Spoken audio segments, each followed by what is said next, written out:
Hi everyone, welcome back to my studio. I'm Rhonda and I am going to show you guys what I do when I get new watercolor paints. So I just bought these here. They're the M. Graham watercolors, artist quality, and I had wanted to give these a try after watching some videos because I want something that's I can put into a watercolor palette, portable palette, and take with me places. The watercolors that I've been using previously for my big projects I've actually been using my Heritage Multimedia acrylics with a watercolor medium, but and I love those. The color is beautiful on them, but I wanted to get some that I could actually just put into a permanent watercolor palette and take with me places, or sketch with and that sort of thing. So that's why I decided to try these. So I'll link to them in the description, but these are the M. Graham watercolor paints, artist quality. And I bought 6 different colors, 2 yellows, 2 blues, and 2 reds. And I'm going to be using my color theory knowledge to mix the other colors because these are quite expensive. So this allows me to make a variety of colors as I slowly add more to my collection. So let's go on down to my table and I will show you what I do to swatch these when I get them and see how they're going to mix with each other.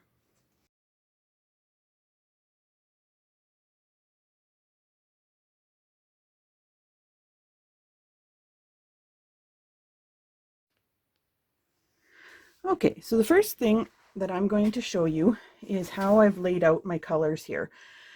So these are the new colors that I bought. I have Quinacridone Violet, which is a PV19.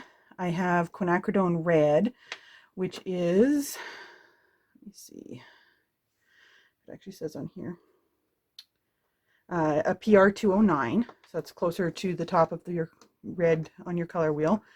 I have Nickel Quinacridone Gold, which is a mixture of PO48 and PY150. So it's an orange, a yellow orange. I have my Hansa yellow, which is, in this case, is actually an areolide yellow, a PY3. I have my Phthalo blue, and I have my Ultramarine blue. Phthalo blue is a PB15-3, Ultramarine blue is a PB29. So these are the colors that I decided to choose. So when I put them into my palette, this is a Meaden watercolor palette. I'll link to that in the description as well. I like to try and put them in the order of where they would be on the color wheel. So I kind of start with, and I kind of go in the colors of a rainbow. And I'll link to a great video by another watercolor artist where he talks about actually how to lay out your palette. I'll link to that up in the corner, as that's kind of what I'm following. So I'm kind of following the colors of rainbow. So it'd be red, orange, yellow, green, blue, indigo, violet, Roy G. Biv. So I'm moving around my color wheel here. So I've got my red, violet, my red, my yellow, orange, my yellow. This is the Phthalo blue, which is a bit of a green blue, and this is the ultramarine blue. So that way I can just have an easier time of mixing my colors because I know the colors that are closest to each other on the color wheel. I'll link to my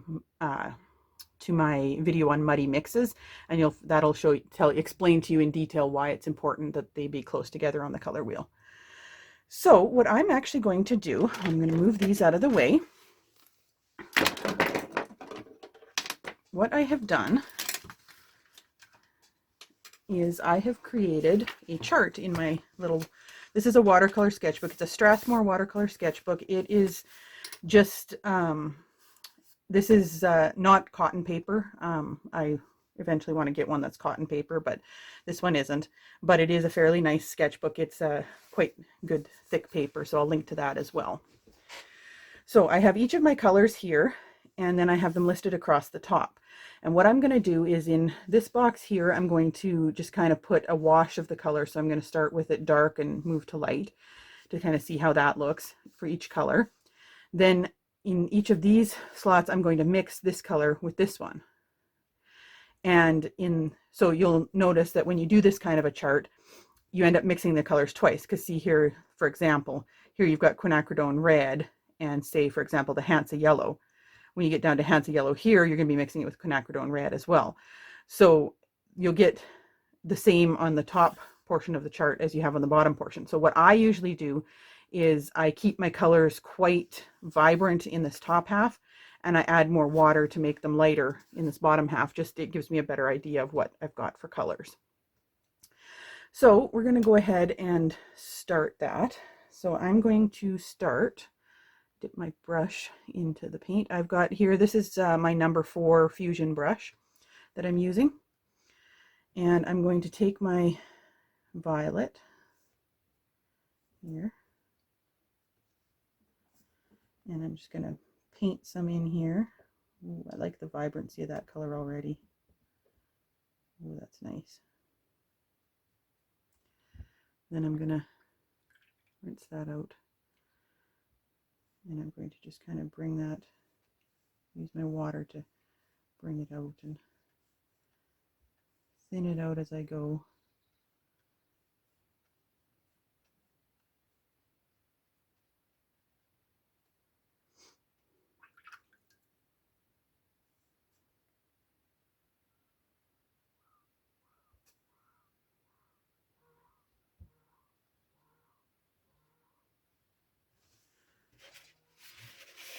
And basically all I'm trying to do here is just get a bit of a gradient for myself to be able to see the different color, the way that color mixes with itself there. Now, since this spot here is just quinacridone violet and quinacridone violet, I'm just going to go ahead and color it in.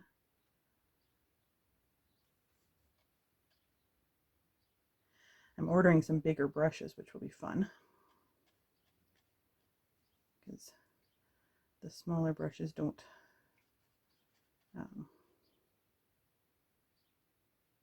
hold as much paint. So, all right. So now, while I'm letting that dry so that I don't mix the colors together accidentally, I'm going to go ahead and go into my quinacridone red.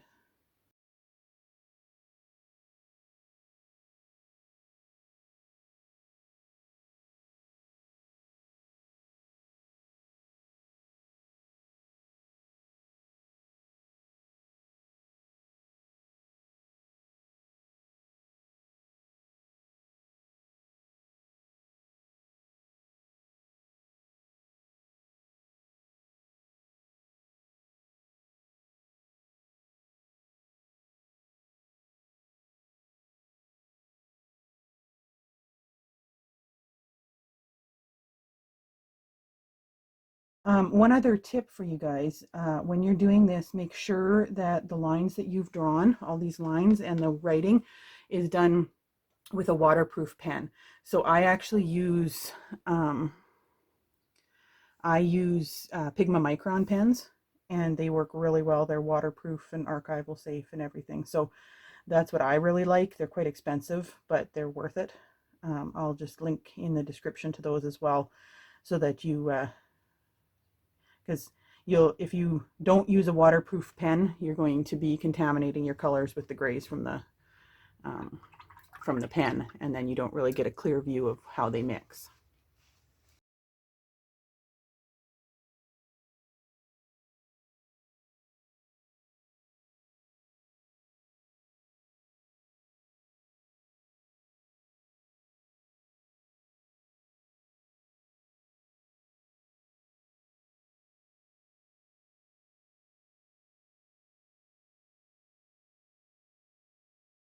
So my phthalo blue. Oh yeah, that's the phthalo I love. I love phthalo blue. It's one of my favorite colors in my acrylics. So when I saw that they had it here, I had to get it because I love phthalo blue. It's probably one of my all-time favorite colors.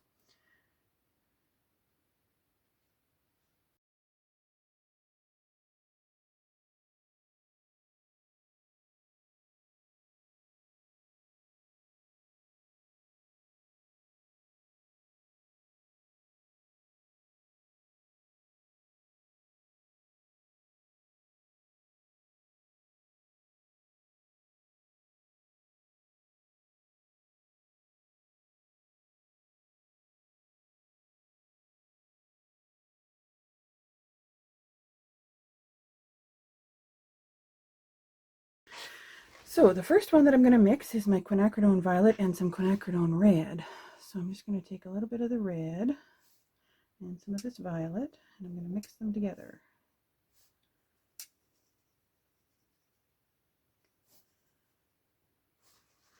So in this slot here, I'm going to put it in quite dark.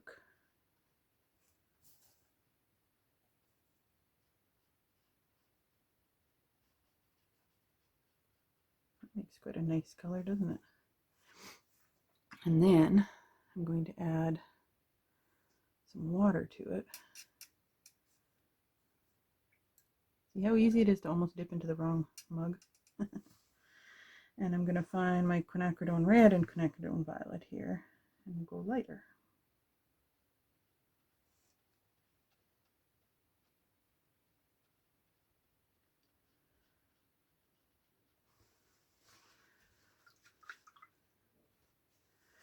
Okay, now I'm going to mix that violet with some of this Quin Gold.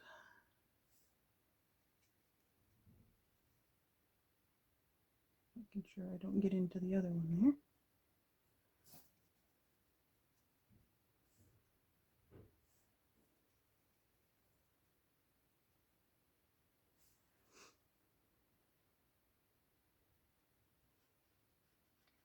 Oh, that makes a nice, that's almost like a burnt sienna tone.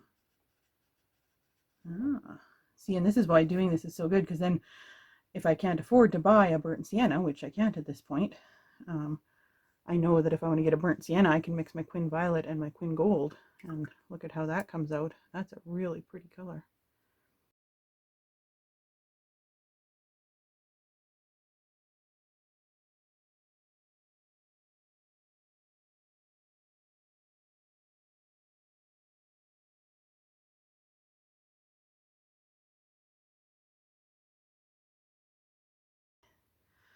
Now I'm going to take some of my violet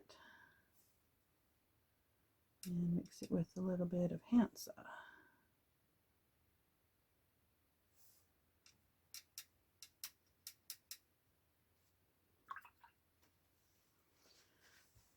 Something I didn't really want to do.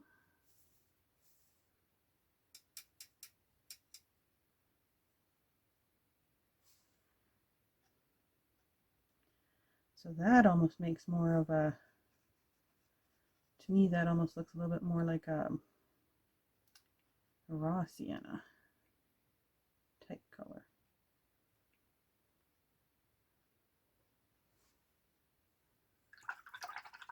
Or maybe a, yeah, kind of like a raw sienna.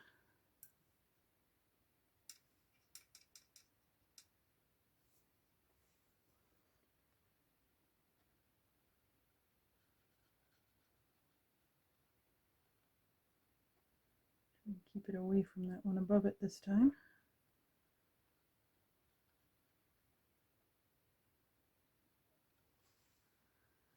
That's so interesting. Okay, I'm gonna just clean off that section of my palette before I keep going.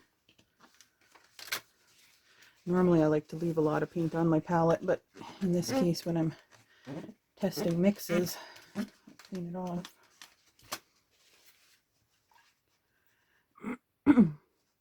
Okay, so now I'm going to take a bit of the violet and mix it with my Phthalo.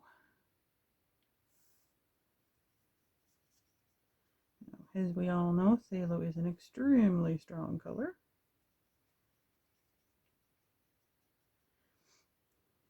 So that makes a really nice dark, dark purple.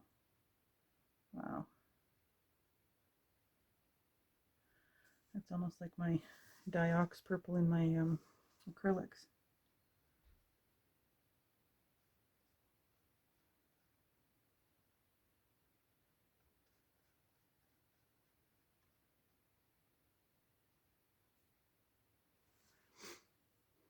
It's amazing the way you can get so many different colors from just a few paints, because all I have is 6 different paints here.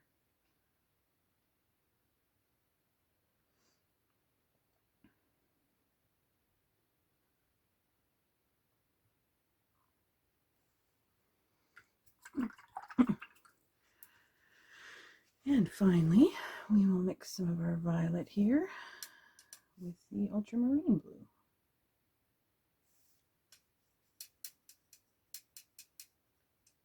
It gives us another really deep purple. A little bit more vibrant purple. And that is because the ultramarine is closer to the violet on the color wheel than the phthalo would be.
Take some of that gold and mix it with a little touch of phthalo.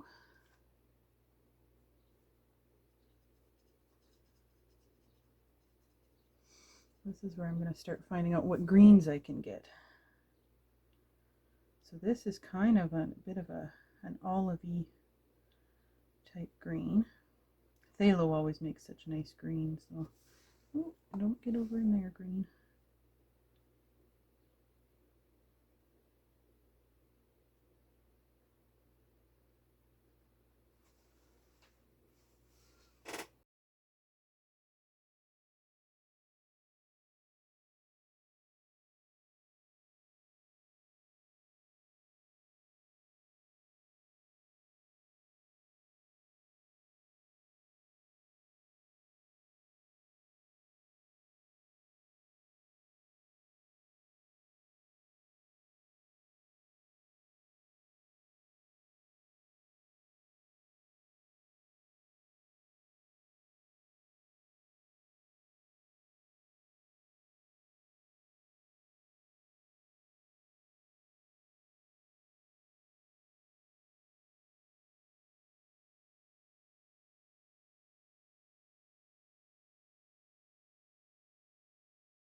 So you can see from this the very wide range of colors that I can actually get from only having 6 tubes of paint, which is a really, really good variety of colors.